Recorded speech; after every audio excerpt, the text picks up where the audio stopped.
اور بے شک بزازیہ اور فتاوی خیریہ اور مجموع الانہر اور در مختار وغیرہ کتابوں میں جو ہے وہ ایسے کافروں کے حق میں فرمایا گیا جو ان کے کفر اور عذاب میں شک کرے وہ خود بھی کافر، یعنی ہم جتنے یہاں بیٹھے ہیں سب کے سب کافر، کیونکہ ہم تو کسی کی تکفیر نہیں کرتے۔ اور شفا شریف میں ہے کہ ہم اسے کافر کہتے ہیں جو ایسے کو کافر نہ کہے جس نے ملت اسلام کے سوا کسی ملت کا اعتقاد کیا یا ان کے بارے میں توقف کرے یا شک لائے، وہ ملت سے باہر نکال دیے جناب۔ تو یہ میں نے آپ کو دکھا دیا۔ اب یہ 1905 میں کتاب لکھی گئی، اس کے جواب میں خلیل احمد سہارنپوری شیخ ذکریہ صاحب جو نے فضائل ایمان لکھی، ان کے پیر مرشد نے کتاب لکھی المحنت علی المفند 1906 میں۔ وہ تھا ہند کی، وہ ہرمین کی تلوار، یہ ہے ہند کی تلوار علی المفند، سٹھیائے ہوئے بابے کے سر پہ۔ سٹھیائے بابا کسے کہا؟ حافظ بریلوی صاحب، ٹھیک ہے، المحنت علی المفند، ہند کی تلوار سٹھیائے ہوئے بابے پر، جس نے حسام الرحمن لکھی ہے۔ اس میں ماشاءاللہ دیکھیں انہوں نے جو زبان استعمال کی ہے وہ ماشاءاللہ دیکھیں آپ، یہ ذرا دکھائیے ان کو۔ پہلے 26 سوالات عربی میں ہوئے ان سے، یہ پہلے تو یہ کتاب کا ٹائٹل دکھائیں جی ان کو، یہ آپ کو مارکیٹ سے عام مل جائے گی المحنت علی المفند، یہ ٹیکسٹ بک ہے دیوبند مکتبہ فکر کی، 26 سوالات عربی میں۔ اس وقت کے صوفی عرب علماء نے ان سے پوچھے کہ بھائی احمد بریلوی صاحب نے تو ہمیں، انہوں نے تو احمد بریلوی صاحب کو مجھے ڈکلیئر کر دیا تھا، یہ 1925 سے پہلے کے بعد ہے، جب اہل حدیثوں کے آنے سے پہلے، تو انہوں نے کہا کہ آپ لوگ تو بڑے گمراہ ہوں، ہمیں تو احمد بریلوی صاحب نے بتایا۔ تو پھر 26 سوال عربی میں کیے کہ تم تو وہابی ہو، انہوں نے کہا نہیں ایسی کوئی وہابی نہیں، وہابی تو مسلمان نہیں سمجھتے۔ یہ دکھائی دی ان کو، یہ ہے، یہ اس کو کور کریں، یہ جو ریڈ لائن ہے المحنت علی المفند، ہند کی تلوار سٹھیائے ہوئے بابے کے سر کے اوپر۔ اس میں ذرا آپ لینگویج دیکھ لیجیے گا، پھر آپ کو پتہ چل جائے گا کہ انہوں نے کیا زبان استعمال کی ہے، ٹھیک ہے جی۔ یہ کہتے ہیں کہ احمد بریلوی صاحب نے چونکہ فتوے لگائے تو یہ کہتے ہیں چونکہ ہمارے مشائخ رضی اللہ عنہم، یہ علماء دیوبند کو کہہ رہے ہیں رضی اللہ عنہم، احیاء سنت میں صحیح کرتے اور بدعت کی آگ بجھانے میں مستعد رہتے تھے، اس لیے شیطانی لشکر کو ان پر غصہ آیا، یعنی بریلوی علماء کو اور احمد بریلوی صاحب کا شیطانی لشکر، انہوں نے بھی شیطان کا شیطان، اور ان کے کلام میں تعریف کر ڈالی، وہ کہتے ہیں ہم نے تو گستاخی کی نہیں، اس نے خود سے بنا دیا، ان پر بہتان باندھے، طرح طرح کے افتراء اور خطاب وہابیت کے ساتھ متہم کیا، مگر حاشا کہ وہ ایسے ہوں، بلکہ بات یہ ہے کہ یہ سنت اللہ ہے کہ جو خواص اولیاء میں ہمیشہ جاری رہی ہے، چنانچہ اللہ تعالیٰ اپنی کتاب میں فرماتا ہے کہ اور اسی طرح ہم نے ہر نبی کے دشمن بنائے جنوں انس کے شیاطین، وہ کہتے ہیں جیسے قرآن میں ہے نا کہ نبیوں کے دشمن جنوں انسانوں میں ہوتے ہیں شیاطین، اس طرح ہمارے جو اولیاء دیوبند رضی اللہ عنہم ہیں ان کے دشمن شیاطین اور جنوں انسانوں میں احمد بریلوی ان کے پیروکار ہیں، یہ انہوں نے کہا۔ اچھا جی، اب 12ویں سوال کے جواب میں وہ کہتے ہیں ان سے پوچھا گیا کہ اہل حدیثوں کے بارے میں آپ کا کیا خیال ہے؟ آج تو یہ بھائی بنے ہوئے نا ریالوں کے چکر میں، آپ دیکھیں ادھر اہل حدیثوں کا یہ خارجی ہیں، اور خارجی کا مطلب ہے دوزخ کے کتے، یہ ان کو انڈر لائن کر لیجیے، یہ والا جو ہے یہ والی لائنیں صرف دکھائیں 12ویں سوال کے جواب میں، ورڈ بائی ورڈ میں آپ کو پڑھ کے سناتا ہوں، آپ حیران ہو جائیں گے کہ زبان کیا استعمال کرتے ہیں، اور یہ ظاہر کوئی اہل علم ہی اتنی سکیل زبان استعمال کر سکتا ہے، ہمارے جیسے لوگ تو استعمال ہی نہیں کر سکتے۔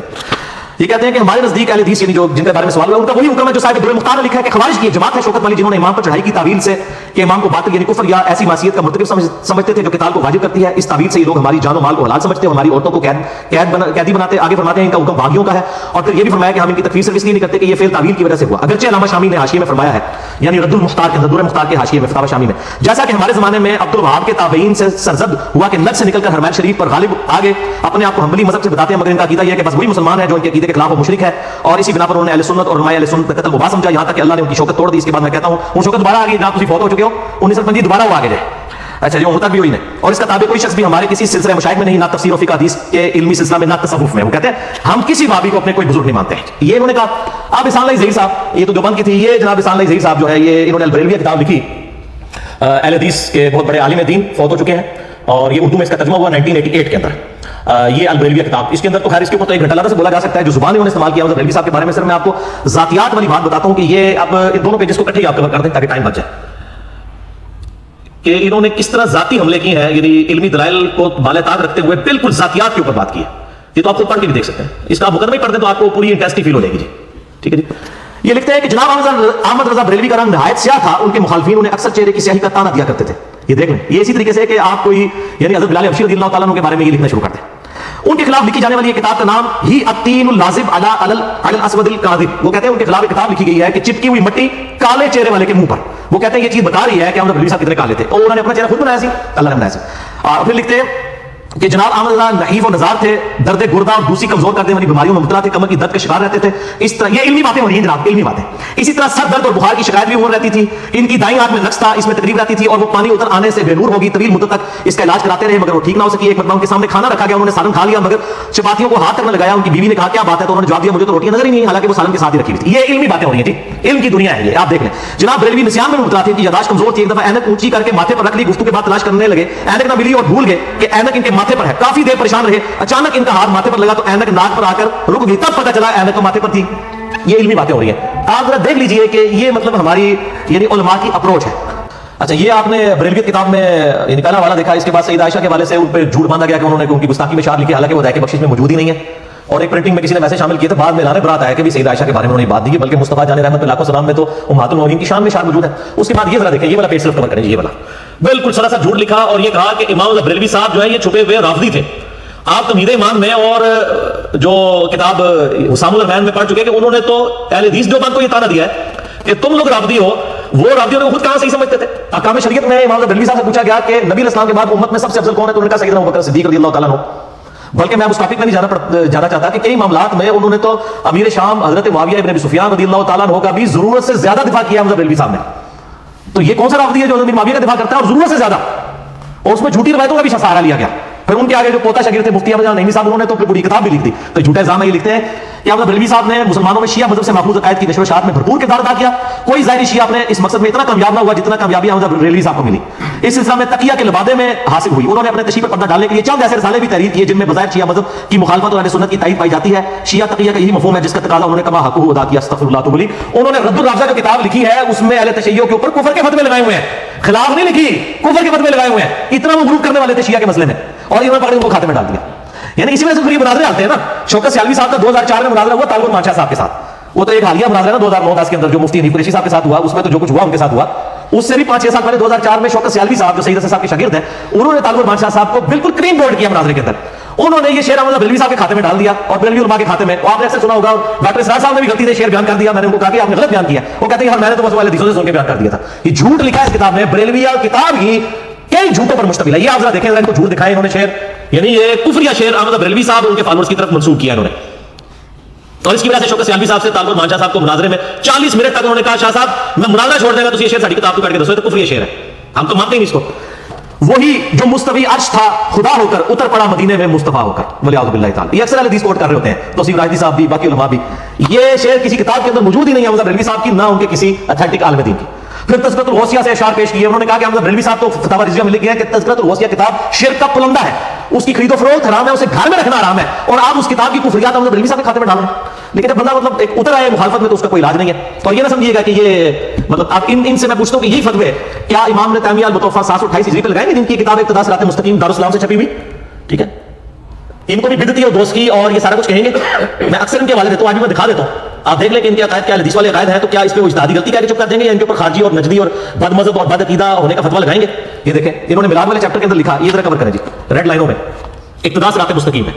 نیچے ترجمہ کرنے والے کو تو شرم آئی، اس نے فٹ نوٹ لگا دیا کہ بھائی حضرت صاحب سے کوئی کام غلط ہو گیا، لیکن فتویٰ پھر بھی کوئی کسی نے لگایا ان کے اوپر.